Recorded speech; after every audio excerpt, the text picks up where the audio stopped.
Dit is Sondaghand en tyd vir perspektief op Extra. Dankie dat jy vanaand saam kyk. Dit is nou wel ons eerste Sondag uitsending van 2019, maar Sondagaande beteken oudergewoonte vir ons 'n bespreking van die week se belangrikste nuusstories.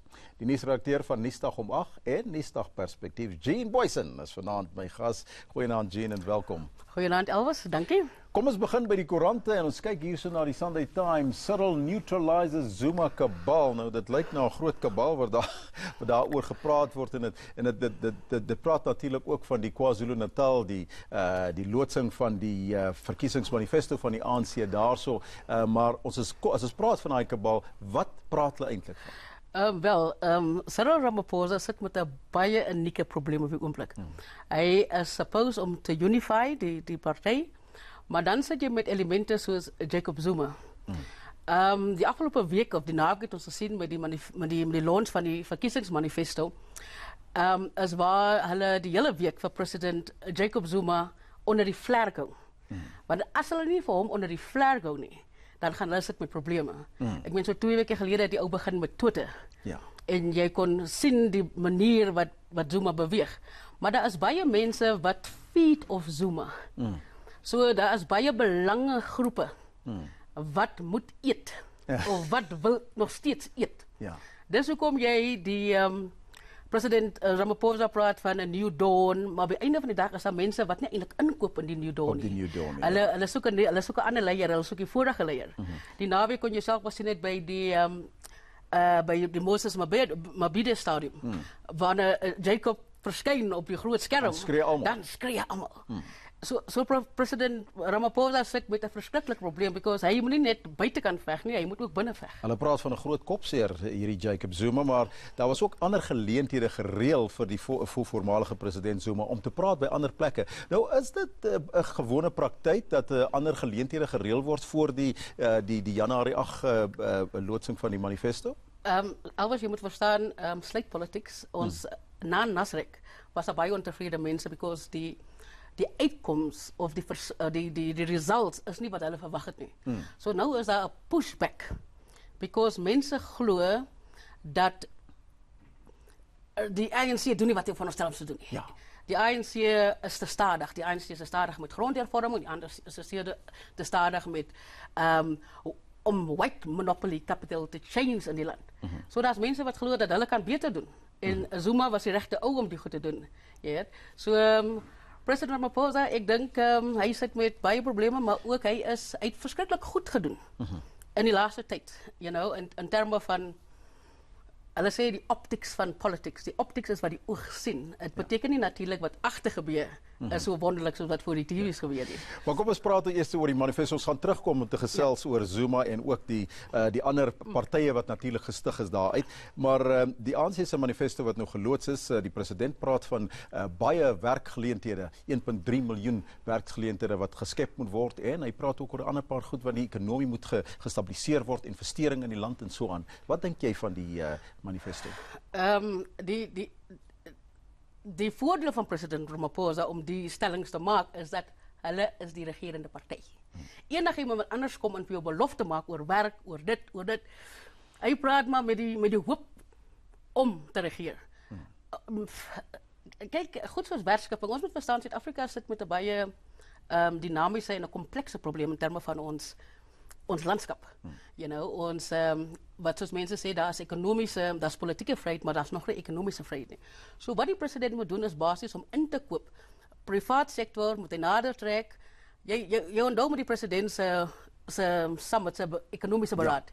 Ewe skielik is daar geld. Ewe skielik is almal daarso om geld te pledge en te sê ons is bereid om saam met jou die pad te loop. So wat nou moet gebeur is die president moet nou maar die ANC moet terugkom en dan moet ons maar nou sit en ons moet kyk, because die beloftes is nie nuwe beloftes nie. Nou die president wil ook die ekonomie omskep deur monopolies wat die groei van SME's te belemmer, op te breek. En dit gee natuurlik aanduiding na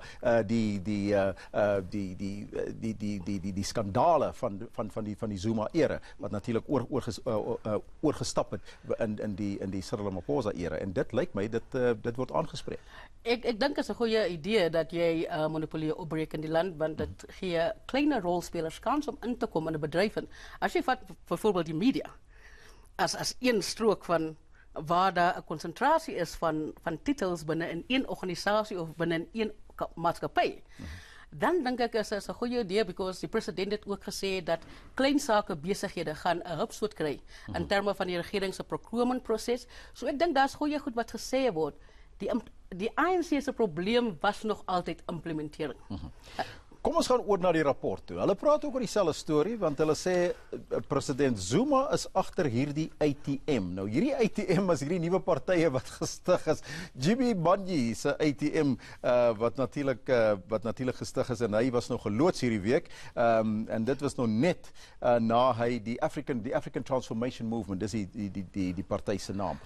Wat dink jy daarvan dat die koerant sê dat Zuma is agter hierdie komplot om hierdie wel op die oomblik is daar verskriklik baie geld in die land. Almal stig politieke partye. Dit is deel van president Cyril Ramaphosa se probleem. Die is Zuma se backers. Hulle hou die strooipop op. Of hy nog lewe het, iemand anders kyk en hy staan nie daar so. Maar daar's ander mense wat belangrik, vir hulle is dit belangrik om deel te wees van die regering.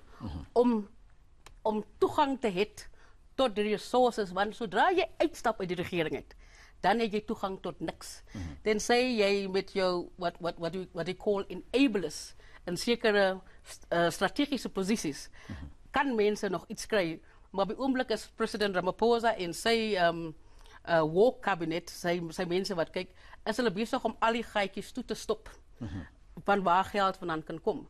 Maar die geld, dat is ook die storie dat volgens die partij waar hij vanaf gelopen, Jimmy Manyi, het hij op die 19e December, en hij geloof een paar ontmoetings gehad in Dubai, met die Guptas, wat die geld dan ook zo voor hem gegeven. Wow. En dit, Jimmy Manyi, plus jou Slaudi Masoneng, en dat is alle facties.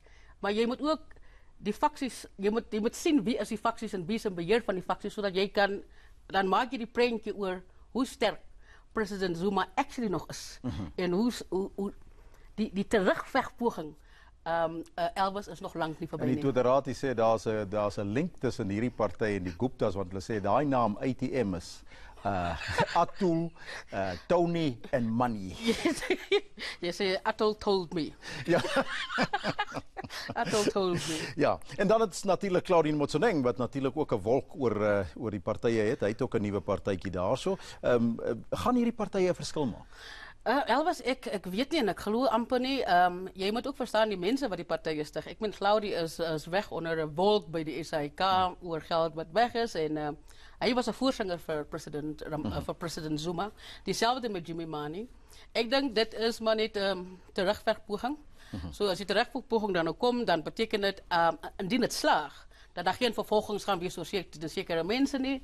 Maar ek voel oor die partye soos ek die goed partij voel. Ik weet niet of het net die waarde veel maakt, nie, maar dat is precies hoe ik oor die goed voel. Maar die City Press praat ook oor dieselfde storie, want hulle sê Zuma is 'n groot hoofpyn vir Cyril Ramaphosa en dat Zuma besig is om seker te maak dat hy nie tronk toe gaan nie. Wel, dit is wat die mense hoop moet gebeur.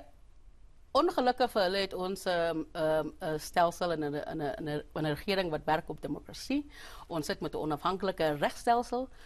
En met president Ramaphosa wat nou sê dat met die kom van Shamila Batoy as nuwe hoof van die NPA, sy kom met 'n skoon, sy was nie deel van die gemors op die oomblik nie. So sy kom met 'n skoon oog, sy kom van Den Haag af, sy gaan 'n bietjie kyk en ek dink die mense wat hy aanstel, dink ek gaan die werk doen wat veronderstel is om te doen.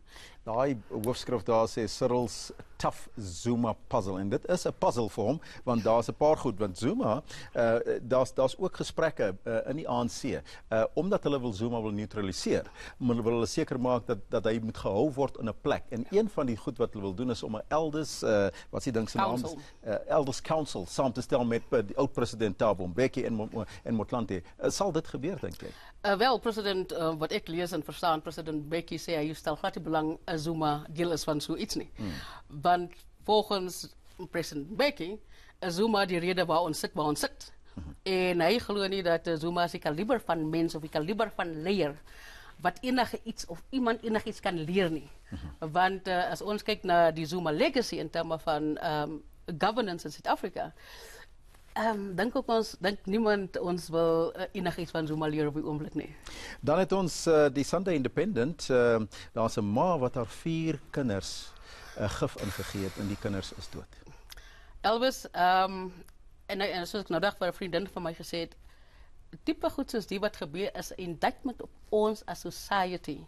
Want as jy die storie lees, dan sal jy hoor nie een van die mense wat verantwoordelik is of wat ouers is van die kinders, die paans, het die vrou bygestaan nie. Is familielede en sy het alhoewel sy dit is 'n verskriklikheid man. Dit is ek meen hoe maak jy 4 kinders dood as 'n ma en as 'n vrou en dink niks psigologies in jou kop gaan gebeur nie. Maar vir my net soos geweld, net soos ons ander goed aanskou in sosiale ewels is die maar deel van dit hoe dit uitspeel en wat ons as mense vir mekaar moet sê, because daar's 'n hengse probleem binne ons gemeenskap. En die vraag is wat het gebeur met Ubuntu? Wat het gebeur met Ubuntu? En dan dit praat ook natuurlik van depressie en natuurlik ook die mental health soos die Engelse dit stel. Maar ons glo ons is 'n society wat glo dit kan nie met jou gebeur nie. Tot dit met jou gebeur. 'n Professor van die Universiteit van Wes-Kaapland, professor Bongani, het homself doodgemaak as gevolg van depressie. En so hoor ons mense selfmoord pleeg. Ons healthstelsel, ons gesondheidsstelsel is op die oomblik in disarray. Ons ek dink die regering moet baie meer doen in ons gesondheidsstelsel. As dit gesonde is, gaan ons 'n gesonde nasie hê ook. Jean, ek sê vir jou baie dankie dat jy ingeloer het. Dit was ons nuusredakteur van Nuusdag, Jean Boysen. Nou net hierna gaan ons voort met 'n oorsig van die week se nuus en ons kyk waarop mense op die internet hulle aandag gefestig het. So bly ingeskakel.